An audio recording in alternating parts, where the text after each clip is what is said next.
Hey, what's up? Just wanted to make a how-to guide on how to locate sources for websites. For example, I'm trying to get the background picture of the update 2.2 from the Cyberpunk page. So to do that, you're going to right-click the background, choose Inspect Page Source.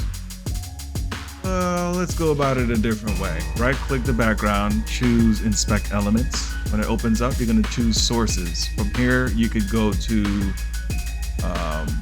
scroll down. You can open up all these, but the one we're looking for is one with pictures. Images, looks like images is within bills. So you're going to select the bills icon or drop down arrow. And then from there, you're going to go to images, select the drop down arrow from there. The one I'm looking for is the background, right? So it shows an example of what it looks like on the top right. I just have to go through these until I find the picture that I'm looking for. There it is, the background. So from here, I could right click it, open it in a new tab. Boom, I got the picture. So that's the quick tutorial on how to find the images from a web page.